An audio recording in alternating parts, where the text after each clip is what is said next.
이스라엘아 내 하나님 여호와께로 돌아오라. 내가 불의함을 인하여 엎드려졌느니라. 너는 말씀을 가지고 여호와께로 돌아와서 아뢰기를 모든 불의를 제하시고 선한 바를 받으소서. 우리가 입술로 수송아지를 대신하여 주께 드리리이다. 우리가 스스로의 구원을 의지하지 아니하며 말을 타지 아니하며 다시는 우리의 손으로 지은 것을 향하여 너희는 우리 신이라 하지 아니하오리니 이는 고아가 주께로 말미암아 긍휼을 얻음이니이다 할지니라. 내가 너희 패역을 고치고 즐거이 저희를 사랑하리니 나의 진노가 저에게서 떠났음이니라. 내가 이스라엘에게 이슬과 같으리니 저가 백합화 같이 피겠고 레바논 백향목 같이 뿌리가 박힐 것이라. 그 가지는 퍼지며 그 아름다움은 감람나무와 같고 그 향기는 레바논 백향목 같으리니 그 그늘 아래 거하는 자가 돌아올지라. 저희는 곡식같이 소성할 것이며 포도나무같이 꽃이 필 것이며 그 향기는 레바논의 포도주같이 되리라. 에브라임의 말이 내가 다시 우상과 무슨 상관이 있으리요 할지라. 내가 저를 돌아보아 대답하기를 나는 푸른 잣나무 같으니 내가 나로 말미암아 열매를 얻으리라 하리라. 9절 다 같이 읽습니다. 누가 지혜가 있어 이런 일을 깨달으며 누가 총명이 있어 이런 일을 알겠느냐. 여호와의 도는 정직하니 의인이라야 그 도에 행하리라. 그러나 죄인은 그 도에 거쳐 넘어지리라. 아멘. 요즘 미국의 야구가 시즌의 마지막을 맞이하면서 열기가 되어가고 있습니다만은 몇 년 전에 애나하임에 있는 LA 에인절스 팀에서 선수로 뛰던 사람 중에 바르톨로 콜론이라고 하는 아주 유명한 투수가 하나 있었습니다. 여러 차례 올스타로 뽑히기도 했고 2005년 시즌에는 20승을 거두었던 투수였습니다. 그 결과 투수들이 가지는 최고의 명예라고 하는 사이영 상까지 수상을 했던 이런 특급 선수였습니다. 그런데 2007년도에 이 엘보와 어깨에 부상을 입게 됐습니다. 부득불 수술을 하지 않으면 안 되는 형편이기 때문에 수술을 받게 됩니다. 근데 수술 후부터 옛날의 기량이 나오지 않는 것입니다. 형편없는 성적으로 수모를 당하다가 결국 애나임에서 퇴출을 당하고 보스턴으로 팔려갔습니다. 그것도 메이저리그가 아닌 마이너리그에서 새로운 시즌을 시작하게 된 것입니다. 그때 어떤 기자 한 사람이 그에게 질문을 했습니다. 지금 당신에게 있어서 가장 절실한 것 하나가 있다면 그것을 무엇이라고 말할 수가 있겠습니까? 그때 콜론은 주저하지 않고 딱 한 단어로 대답을 했습니다. recovery, 회복이라고 대답을 했습니다. 장시간에 걸쳐 침체에 빠져서 고통을 당하던 선수에게는 이 부상으로부터 회복만큼 간절한 열망이 없을 것입니다. 하루라도 빨리 그 악몽 같은 부진을 털고 일어서는 것이 그의 간절한 소망이었을 것입니다. 이와 같은 회복에 대한 열망은 운동선수에게만 해당되는 것이 아닙니다. 우리 모두에게도 동일하게 필요한 것이 회복이라고 하는 단어입니다. 왜냐하면 우리 모두의 삶 속에도 깨어진 부분들이 존재하기 때문입니다. 어떤 사람은 건강이 나빠져서 육체적인 깨어짐을 경험하는 경우가 있습니다. 피지컬리 깨어진 케이스라고 할 수가 있겠죠. 어떤 사람은 마음이 깨어져서 상처를 입고 아픔을 당하기도 합니다. mentally broken 된 케이스라고 할 수가 있습니다. 어떤 사람은 관계가 깨어져서 심한 상실감 속에서 힘들어하는 분들도 만날 수가 있습니다. relationally 깨어진 케이스라고 부를 수가 있죠. 어떤 사람은 경제적, 재정적인 어려움 때문에 오랜 시간 동안에 침체의 늪을 빠져나오지 못하고 힘들어하는 사람들, 이 경우는 financially broken 된 케이스라고 할 수가 있습니다. 뿐만 아니라 우리의 가정 속에도 얼마든지 깨어짐과 아픔의 현장들을 발견할 수가 있습니다. 그 모양은 그럴듯하게 꾸몄기 때문에 사람들은 알지 못하지만 그럴듯하게 포장을 하고 살아가고 있긴 하지만 실상 가정의 속을 들여다보게 되면 많은 갈등이 있고 아픔들이 있는 것을 발견하게 됩니다. 이런 측면에서 우리 모두에게는 recovery, 회복이라는 단어가 필요한 것입니다. 회복받지 아니하면 깨어진 상태로 그냥 살아가게 되면 우리 인생은 더 힘들어지고 더 고통을 겪을 수밖에 없기 때문에 우리 모두는 회복받아야 마땅한 것입니다. 그런데 문제는 이것입니다. 어디로 나아가야지 참된 회복을 받을 수 있느냐는 질문이에요. 오늘 수많은 사람들이 회복을 갈망하고 회복을 받기 위해서 이곳저곳을 기웃거리지만 진실로 우리 인생을 완전하게 회복시켜줄 회복의 원천을 발견하지 못했기 때문에 여전히 아픔 속에 머무는 사람들을 많이 볼 수가 있습니다. 과연 우리가 어디로 나아가게 되면 깨어진 우리 인생의 모든 부분들을 다시 고치셔서 회복받는 역사가 일어날 수가 있을까? 오늘 같이 봉독한 이 본문에 보면 결론은 딱 한 가지입니다. 하나님께로 돌아가는 것입니다. 하나님께로 돌아갈 때만 진정한 회복이 가능하고 그때만 우리 인생이 참된 건강을 향하여 달려갈 수 있음을 오늘 성경이 우리에게 소개를 하고 있습니다. 오늘 이 말씀은 여러분이 아시는 바처럼 호세아서를 마감하는 마지막 결론의 장이라고 할 수가 있습니다. 그동안 호세아서를 같이 묵상하는 가운데에 여러 가지 차원의 메시지도 듣고 은혜를 나누었습니다마는 호세아서 전체를 흐르고 있는 주제를 한마디로 말하라면 뭐라고 말할 수가 있을까요? 물론 여러 가지 많은 관점이 있겠지만 제 개인적으로는 사랑이라고 표현하고 싶습니다. 하나님께서 사랑할 수 없는 이스라엘을 그럼에도 불구하고 사랑해 주신, 그것도 파격적으로 사랑해 주신 그 사랑이 호세아서 전체를 흐르고 있는 주제라고 부를 수가 있습니다. 하나님이 이스라엘 백성을 하나님 백성으로 선택하셨는데 우리 생각에는 이스라엘 백성이 잘나서 선택한 줄 알지만 성경을 보십시오. 세상은 반대입니다. 이스라엘 민족은 애굽에 끌려가서 430년 동안 노예 생활을 했습니다. 한마디로 말하면은 자주권도 가지지 못한 노예 같은 민족을 하나님이 택하신 것입니다. 자, 그러면 숫자적으로는 많았느냐? 그렇지도 않습니다. 그 당시 근동 지역의 다른 족속과 비교해 보면 숫자에 있어서도 초라했던 민족이라고 할 수가 있습니다. 이와 같이 노예 신분을 가지고 있고 창대함을 이룬 백성도 아닌데 하나님은 이 이스라엘 백성을 마치 신부같이 대접을 했어요. 존귀한 자기 아내같이 여기고 아낌없이 사랑을 쏟아부어 주셨습니다. 그런데 이와 같이 하나님의 사랑을 받았음에도 불구하고 이스라엘 백성은 어떻게 했습니까? 이 하나님을 버렸어요. 그리고 우상을 선택했습니다. 마치 남편을 버리고 음란을 행하기 위해서 떠나갔던 고멜처럼 배은망덕하게 하나님을 배척했던 민족이 이스라엘 민족이었습니다. 우리의 일반적인 상식이라면 이 정도 선에서 이제는 그 백성을 버리는 것이 마땅해요. 아니면 심판하든지 내치는 것이 마땅할 터인데 하나님은 이와 같은 그들의 배은망덕한 죄악에도 불구하고 차마 그들을 버리지 못합니다. 물론 때로는 진노하기도 하셨어요. 때로는 심판을 예고하시고 멸망에 대해서 경고하기도 하셨습니다마는 그러나 하나님 마음에 있는 본심은 그렇지가 않았다는 것입니다. 어떻게 하든지 이들을 다시 회복시켜서 하나님 백성답게 살게 하기를 원하셨던 것이 호세아서 전반에 걸쳐 오르고 있는 하나님의 마음이라고 부를 수가 있습니다. 그랬기 때문에 오늘 호세아서를 마감하는 마지막 장에서 하나님은 선지자를 통해서 마지막 호소를 그 백성들에게 쏟아붓고 있는데 그 호소의 내용이 무엇입니까? 1절 말씀 보십시다. 이스라엘아 내 하나님 여호와께로 돌아오라.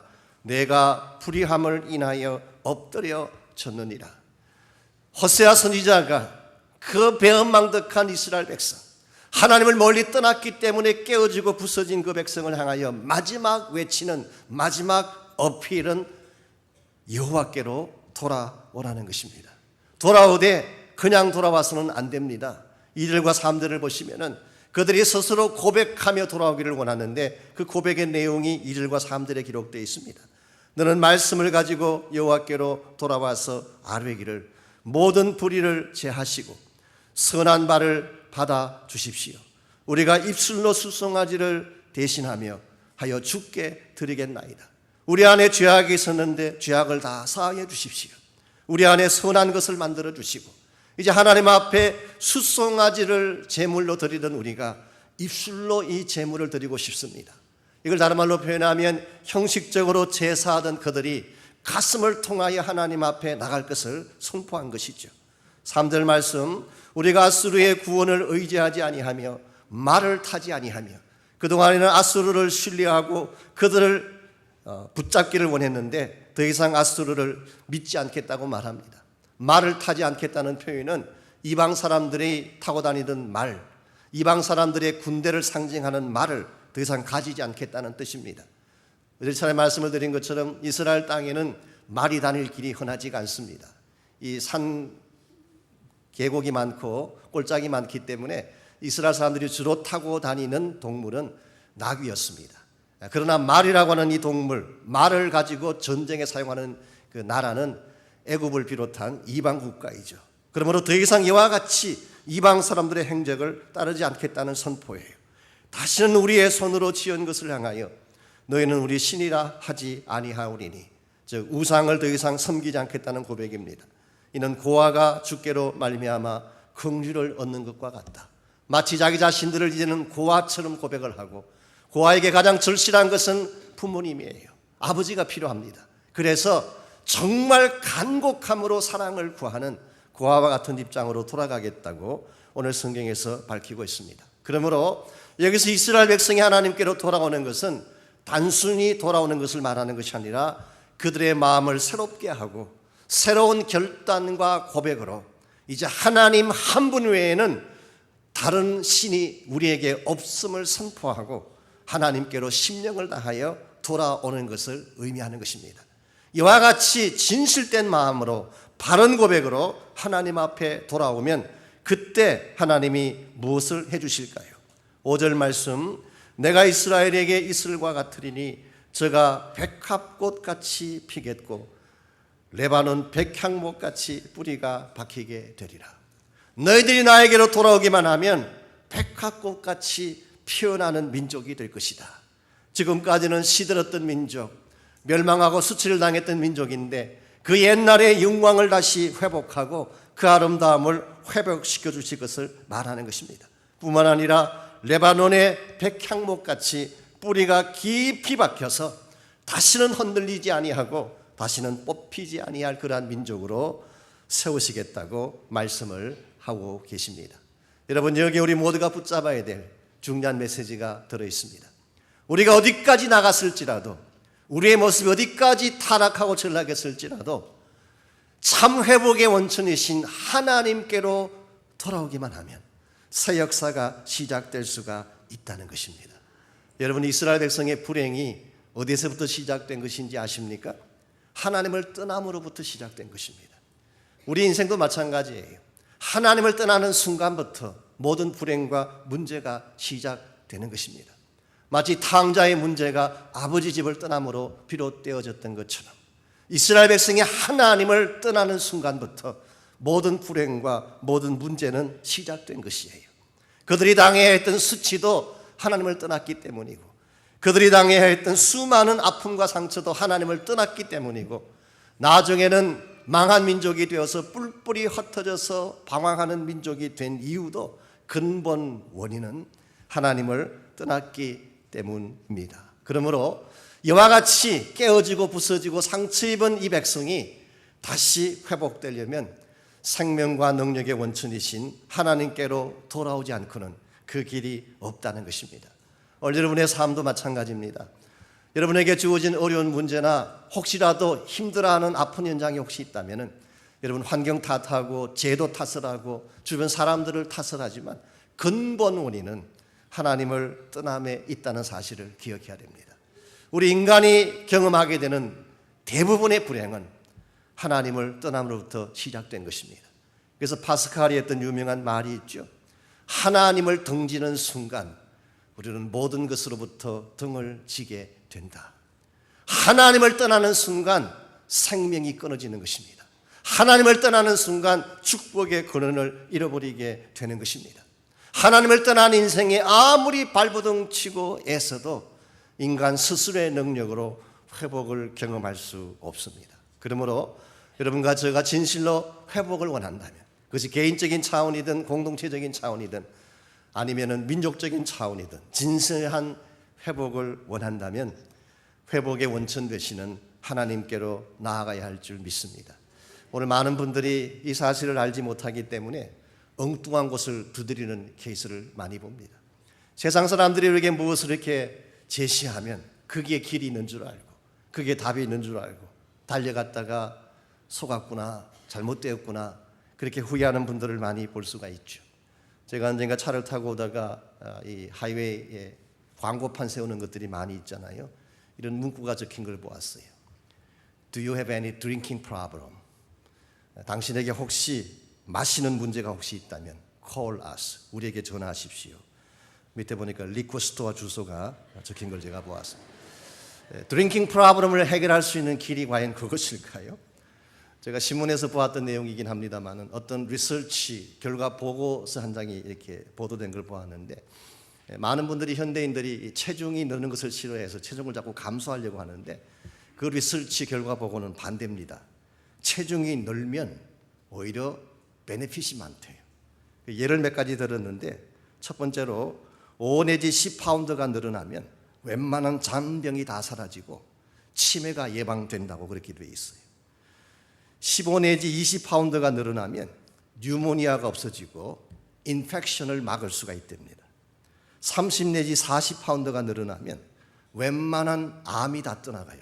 브레스트 캔서, 프로스테이트 캔서, 대부분의 암들이 다 치유된다고 그렇게 적혀 있습니다. 50파운드 이상이 늘어나면 갑자기 시력이 회복되고 대머리가 다시 머리가 나기 시작을 하고, 굉장히 저한테는 충격적인 그런 보고였습니다만, 그러면서 삶이 다시 원기를 회복해서 새롭게 살아갈 수가 있다. 제가 리서치 보고서의 맨 밑에 보니까 이 리서치를 할 수 있도록 펀드를 낸 기관의 명칭들이 쭉 나열되어 있었습니다.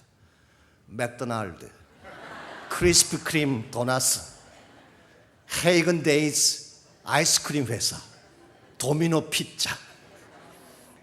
여러분들께서 어떤 사건을 보았을 때에 그것의 원천을 알아야 돼요. 정말 이것이 나에게 진정한 축복이 되는 메시지인가를 구별할 수 있어야 됩니다. 오늘 세상 사람들이 우리에게 제안하는 수많은 광고들이나 수많은 처방전들이 있는데, 여러분이 그것을 그대로 믿고 따라가게 되면 반드시 낭패를 당하게 돼 있어요. 그들은 여러분의 인생을 개런티할 수가 없습니다. 여러분의 인생의 진짜 문제를 해결할 수 있는 처방이 될 수가 없어요. 성경은 오직 하나님 한 분만이 여러분 인생의 처방이 되시고, 하나님 한 분만이 우리가 필요로 하는 모든 능력과 회복을 공급해 줄 수 있는 유일한 회복의 원천인 것을 선포하고 있습니다. 오늘 여러분과 제가 만일 세상 사람들이나 어떤 자들이 말하는 그러한 제안에 귀 기울이지 아니하고 살아계신 하나님께로 돌아오게 되면 하나님은 어떤 회복의 축복을 우리에게 안겨주실까요? 오늘 본문에 보게 되면 하나님께로 돌아왔을 때 안겨주시게 될 축복 3가지를 약속하고 있습니다. 첫 번째 약속이 상한 침령을 치유하는 축복입니다. 치유의 회복이라고 부를 수가 있을 것입니다.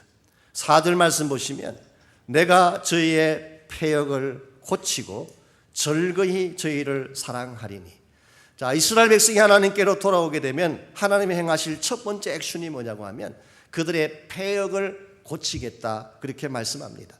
이 패역이라는 이 말은 마음속에 하나님을 대적하는 마음을 말합니다.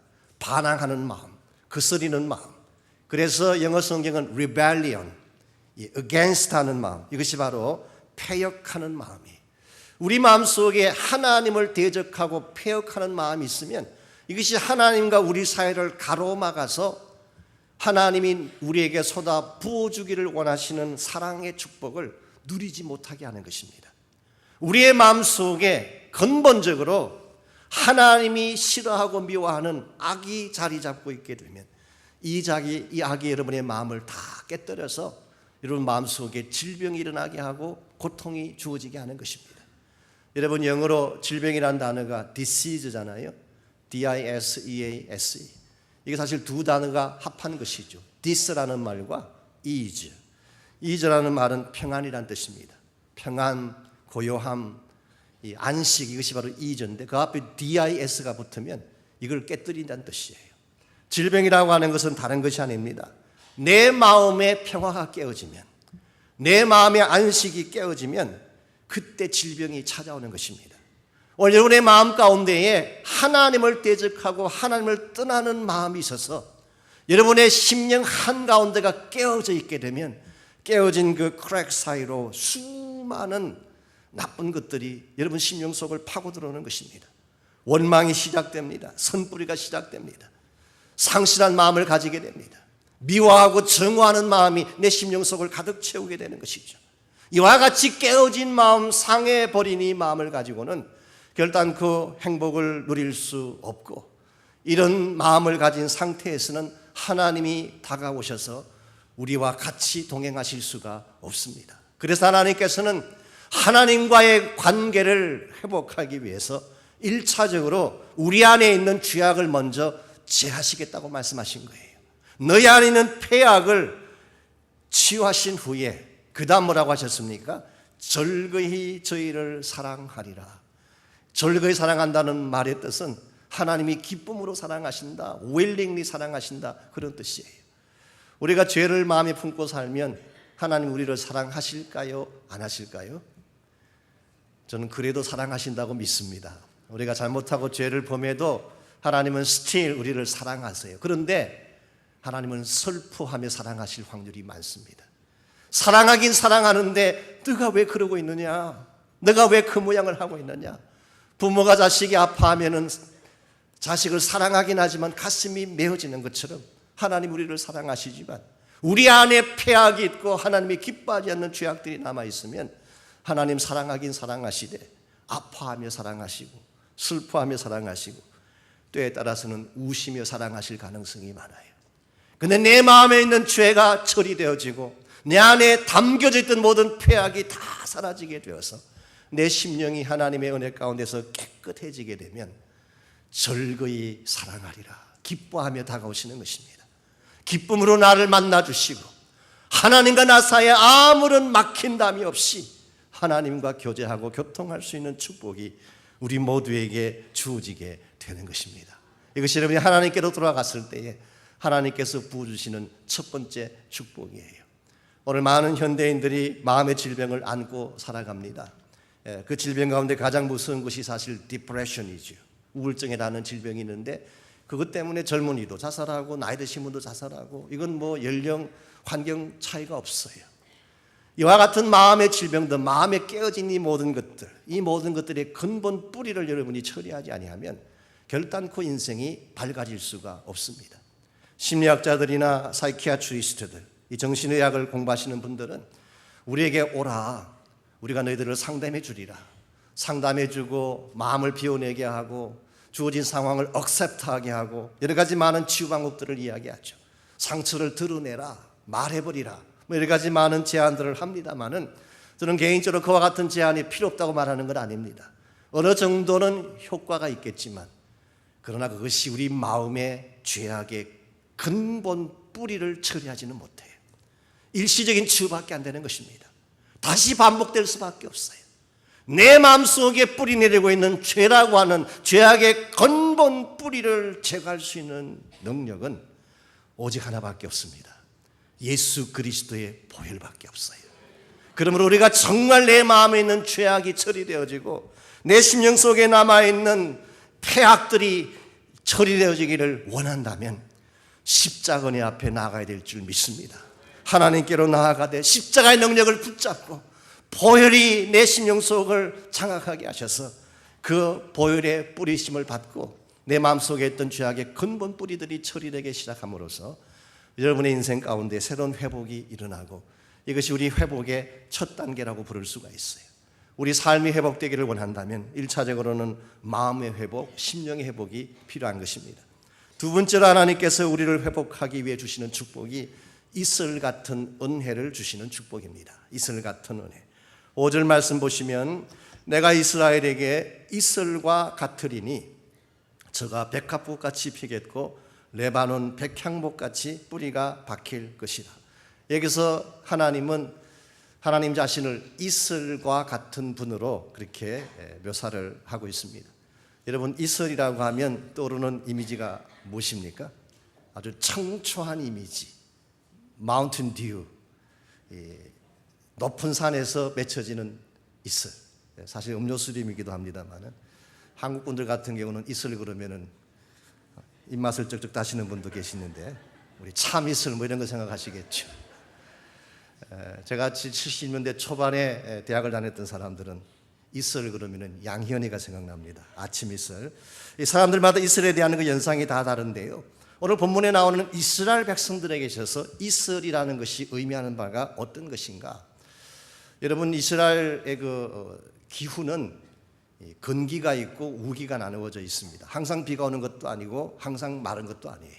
보편적으로 봄철에 한번 우기가 있습니다. 4월달 내지 5월달에. 그리고 9월, 10월경에 가면 가을에 또다시 한번 우기가 찾아오게 되죠. 그런데 그 우기와 우기 사이인 7월달이나 8월달은 건기라고 부릅니다. 그때는 비가 오지 않아요. 비가 전혀 오지 않는 광야입니다. 이와 같은 시즌이 찾아오면 식물들이 어떻게 생존할 수가 있을까요? 물론 이제 비가 많이 오든지 뭐 강물이 흘러가든지 그런 곳에 있는 식물은 괜찮겠지만 저 황량한 광야 가운데 있는 작은 식물들, 미미한 식물들은 어떻게 생존할 수가 있겠어요? 바로 그들에게 필요한 것이 이슬이에요. 작은 생물들, 연약한 풀들은 이슬을 먹고 성장을 하는 것입니다. 하나님께서 지금 이스라엘 백성에게 나는 너희들에게 이슬이 되겠다는 의미가 그런 뜻입니다. 정말 너희들은 광야에 던져진 존재와 같다. 아무도 돌보지 않는 황량한 땅 가운데서 샘물도 없고 비도 오지 아니하고 누구도 돕지 않은 그런 황량한 들판에 번져져 있지만 내가 너희들 삶 가운데에 아침 이슬같이 임하리라. 여러분, 때로 소낙비같이 내리는 비도 필요하지만 알듯 모를 듯 신비하게 내리는 이슬 같은 축복, 이게 더 소중할 때가 많습니다. 하나님이 여러분의 심령 가운데에 눈에 보이진 아니하지만 그럼에도 불구하고 신비롭게 여러분 심령 속에 부어주시는 이슬 같은 은혜, 저는 이것이 바로 성령의 은혜라고 믿습니다. 성령께서 우리에게 다가오셔서 우리 마음을 만져주시는 그 패턴이 이슬 같은 은혜로 다가오시는 것입니다. 물론 하나님은 엘로힘의 하나님이시기도 합니다. 창세기 1장에 나오는 하나님, 천지 만물을 창조하신 파워풀하신 하나님, 이것도 우리가 믿는 하나님이긴 하지만 때에 따라서 하나님은 아침 이슬같이 신비하게 내 마음속에 신비롭게 다가오셔서 내 마음을 만지시고 회복하시는 하나님의 은혜가 있습니다. 이게 바로 여러분 한 분 한 분의 마음속에 임하는 성령의 은혜예요. 우리의 마음이 메말라 있습니다. 우리가 먹는 음식도 많이 좋아졌고 사는 생활 환경도 사실 과거에 비하면 참 편리해졌는데도 불구하고 오늘 이 시대를 사는 많은 사람들의 마음이 말라 있어요. 마음이 말라져 있기 때문에 부딪히길 잘합니다. 여유가 없어요. 마음에 쿠션이 없어요. 누가 한마디 던지면 리액티브하게 되는 것입니다. 같이 붙게 되는 것이죠. 이게 오늘날 우리 가정을 깨뜨리고 우리 사회를 깨뜨리고 공동체를 깨뜨리는 눈에 보이지 않는 큰 대적입니다. 그런데 이와 같이 메마른 마음 가운데에 성령께서 이슬같이 임하시면 우리 안에 새로운 생명, 신선한 생명이 회복되어지는 것입니다. 오늘 본문을 계속 보시면 이와 같은 이슬 같은 하나님의 은혜가 임하면 5절에 보니까 백합꽃이 피어난다. 여러분의 인생이 비로소 꽃피기 시작하는 것입니다. 여러분, 화원에서 자란 꽃, 마음껏 비를 맞고 영양분을 공급받아 자란 꽃도 아름답지만 척박한 땅에서 이슬을 머금고 자란 꽃은 더 신비로운 뷰리가 있어요. 오늘 여러분의 인생이 어떠한 곳에 심겨져 있을지라도 하나님이 이슬 같은 은혜로 임재하시면 여러분의 인생이 꽃피기 시작합니다. 두 번째 축복은 백향목같이 뿌리를 내리게 된다. 더 이상 흔들리지 않는 축복이라고 할 수가 있죠. 세 번째 축복이 6절에 보니까 가지가 펼쳐지게 된다. 가지가 펼쳐진다고 하는 것은 우리의 영향력이 점점 늘어나는 것을 의미할 것입니다.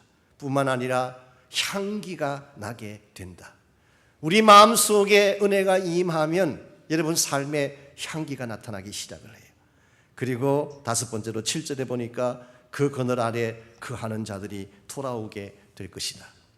하나님의 은혜가 임한 인생은 큰 나무같이 성장해서 나중에 그 그늘 밑에 방황하던 수많은 영혼들, 잃어버린 수많은 영혼들이 돌아와서 안식을 누리게 된다. 이게 사실은 예수님께서 겨자씨 비유를 통해서 말씀해 주신 내용과 너무나 흡사합니다. 겨자씨 하나이 눈에 보이지 않을 정도로 작은 것이지만 하나님께서 이 겨자씨를 통해서 큰 나무를 만드시면 그게 지나가던 수많은 새들이 와서 깃들이고 수많은 나그네가 와서 쉬게 되는 이런 역사가 있을 것이라고 예고하셨는데, 하나님의 교회가 이슬 같은 성령의 능력을 받으면 이렇게 되는 줄 믿습니다. 복음의 꽃이 피어나게 돼요. 사랑의 향기가 진동하게 됩니다. 그리고 그 복음의 영향력이 가지가 뻗어나가듯이 온 땅을 향해서 펼쳐나가서 수많은 영혼들이 돌아오고 안식을 누리는 위대한 공동체가 이슬 같은 은혜를 받은 하나님의 신앙 공동체입니다. 구약 성경에 보면 이슬과 관련해서 주시는 많은 축복의 말씀들이 있어요. 대표적인 그 세 가지만 소개해드리면, 출애굽기 16장 13절에 보면 이스라엘 백성이 광야를 통과할 때에 만나라고 하는 신비로운 음식을 내려주셨습니다. 근데 만나가 내릴 때 언제 내렸나요? 아침 이슬과 같이 내렸어요. 만나는 하나님의 말씀을 의미하는 것이라고 한다면, 여러분 하나님 말씀을 진짜로 꿀같이 달게 잡수시기를 원한다면 이슬 같은 성령의 은혜를 받아야 돼요. 설교가 지겨우실 때 여러분들 이슬 같은 성령의 은혜를 구하십시오. 그러면 어떤 설교도 꿀같이 달게 될 줄 믿습니다. 뿐만 아니라 이사야 26장 19절에 보니까 주의 이슬은 빛난 이슬이니 땅이 죽은 자를 내어 놓으리라. 여러분, 이 이슬에는 생명의 능력이 있다는 것입니다. 정말 티끌같이 죽어서 땅에 묻힌 자들도 이슬이 임하면 다시 살아나게 되리라. 시편 110편 3절에 보니까 주의 권능의 날에 주의 백성이 거룩한 옷을 입고 즐거이 헌신하니 새벽 이슬 같은 주의 청년들이 주께로 나아오는도다. 주님의 어떤 날이 도래하면 아마도 마지막 시대를 의미할 것입니다. 성령께서 임하시고 성령의 권능이 임하는 그 날이 오게 되면 수많은 청년들이, 영 제너레이션들이 아침 이슬같이 생기를 품고 하나님 앞으로 돌아오는 환상, 이게 바로 부흥의 환상이라고 부를 수가 있습니다. 오늘 여러분의 마음 가운데에 이와 같은 아침 이슬이 필요해요. 하나님의 공동체 속에 이슬 같은 성령의 역사가 필요합니다. 메말라져가는 이 땅 가운데에 하나님께서 이슬 같은 축복을 부어주시기만 한다면 이 땅이 사랑으로 변하고 축복의 정서로 변하고 수많은 영혼들이 회복되는 역사가 일어나게 될 것입니다. 이와 같이 하나님께로 돌아오기만 하면 하나님 우리의 속심령을, 근본적인 속심령을 치유해 주시고, 두 번째는 이슬 같은 은혜를 부어주셔서 생기를 회복하게 해주십니다. 마지막 세 번째로 약속하신 축복이 8절에 있습니다. 하나님께로 돌아가기만 하면 하나님 자신이 우리 모두에게 축복을 안겨주시는 상록수가 되겠다, 그렇게 말씀하고 있습니다. 8절, 에브라임의 말이 내가 다시 우상과 무슨 상관이 있으리요 할지라. 그때 하나님이 답변하십니다. 내가 저를 돌아보아 대답하기를 나는 푸른 잣나무 같으니 내가 나로 말미암아 열매를 얻으리라 하리라. 여기 하나님께서 회개하고 하나님께로 돌아오는 그 에브라임 사람들, 이스라엘 사람들에게 내가 너희들을 위해서 푸른 잣나무가 되겠다, 그렇게 말씀하고 계십니다. 우리말 번역에 잣나무라고 했기 때문에 여러분 상상하는 그 나무가 그저 우리가 알고 있는 잣나무, 작은 그 알맹이 있잖아요. 수정과 이렇게 동동 띄어서 먹는 그 잣나무, 그걸 여러분이 연상하실 수가 있을 텐데, 사실 팔레스타인 지역의 잣나무라는 이 나무는 사실 우리가 흔히 말하는 소나무를 말합니다. 그래서 제가 가진 영어 성경에는 green pine tree라고 이렇게 번역을 했어요. 푸른 소나무, 푸른 소나무, 그렇게 번역을 했고, 제가 굿뉴스 바이블을 봤더니 이렇게 번역이 되어 있습니다. Like an evergreen tree, I will shelter them. 내가 그들에게 evergreen tree, 이게 바로 상록수입니다. 상록수가 되어서 내가 그들을 덮어주리라, 그렇게 번역을 했습니다. 여러분, 하나님은 우리의 상록수인 줄 믿습니다. 상록수는 변치 않아요. 여러분, 사람은 변합니다. 이 세상은 변해요. 아무리 좋았던 인심도 세월이 흘러가게 되면 척박하게 변하게 돼 있습니다. 수많은 사람들은 계절을 따라 시즌을 따라 변화무쌍합니다. 봄철에는 따뜻하게 다가오지만 여름철에는 정열적으로 나를 대해줄 수도 있지만 가을이 찾아오게 되면 풍성한 열매를 함께 누리자고 말할지 모르지만 겨울이 찾아오면 떠나가는 것이 세상의 인심이에요. 사람들은 변하는 것입니다. 우리에게 주어진 환경이나 여건도 변하는 것입니다. 그러나 모든 사람이 변하고 모든 여건이 다 변화도 변치 아니하고 언제나 거기 계시는 분이 있습니다. 바로 그분이 상록수 되신 우리의 하나님이십니다. 우리가 어떠한 길을 헤매다 다시 돌아와도, 아무리 멀리 떠나갔다가 다시 돌아와도, 어느 지경까지 타락했다가 다시 돌아와도 언제나 거기에 계셔서 우리를 맞아주시는 상록수 되신 하나님, 이게 바로 에버그린 트리이신 하나님이신 줄 믿습니다. 오늘 여러분과 제가 진실로 회복되기를 원한다면 이 하나님을 만나야 돼요. 저희들이 지난 화요일 날 잠깐 우리 신방을 다녀왔는데요, 우리 집사님 한 분이 갑자기 쓰러지셨어요. 쓰러지셔서 병원에 실려갔는데 병원에서 검사를 해보니까 뇌에 핏줄이 16개가 터졌대요. 여러분, 뇌에 핏줄이 한 개만 터져도 큰일 납니다. 몸 한쪽 구석이 상하든지 마비가 되든지 언어를 말할 수 없든지 눈이 이상해지든지. 그런데 16개 핏줄이 터졌어요. 그런데 한 군데도 상한 곳이 없어요. 여러분은 이와 같은 기적을 어떻게 생각하십니까? 저는 그 기적의 현장 앞에 분명히 확인하는 것이 있었습니다.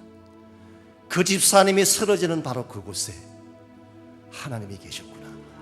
우리 인간의 눈에는 보이지 않고 사람의 시각에는 보이지 아니하지만 그분은 언제나 거기에 계십니다.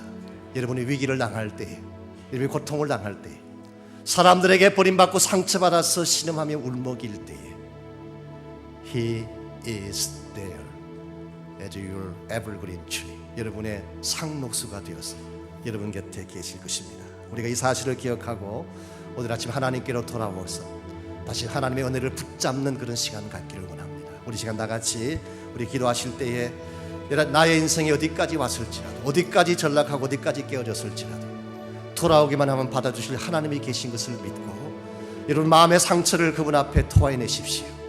죄악의 상처들을 십자가 앞에 다 내려놓으십시오. 그리고 이슬 같은 성령의 은혜가 이 아침 내 가슴 속에 임하게 하셔서 내 마음을 만져주시고 내 마음을 회복시켜 주시고 하나님의 은혜로 다시 일어서게 해달라고 기도하시기를 바랍니다. 우리 한번 나같이 합심해서 함께 우리 기도합니다. 하나님 감사합니다. 우리를 이렇게 사랑해 주시고 하나님의 은혜로 새롭게 하시는 것을 감사합니다. 상한 마음으로 주님 앞에 나아갑니다. 하나님, 우리의 인생이 깨어진 것을 고백합니다. 상한 심령들을 갖고 주 앞에 왔습니다. 우리의 가정이 위기를 당하고 이 사회가 흔들리고 있고 우리 민족이 암흑을 향하여 달려가고 있는 현실을 고백합니다.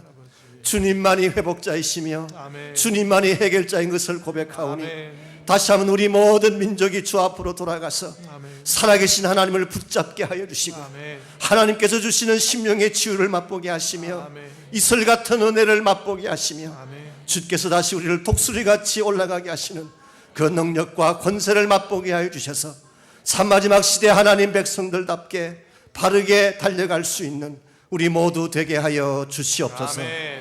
이제는 우리 구주 예수 그리스도의 은혜와 하나님 아버지의 거룩하신 사랑과 성령님의 충만한 임재하심이 오늘 주님을 찬양하고 예배하고 돌아가는 모든 사랑하는 주의 성도님들 한 분 한 분 위에 이제로부터 항상 함께 하여 주시기를 주님의 이름으로 간절히 축원하옵나이다. 아멘.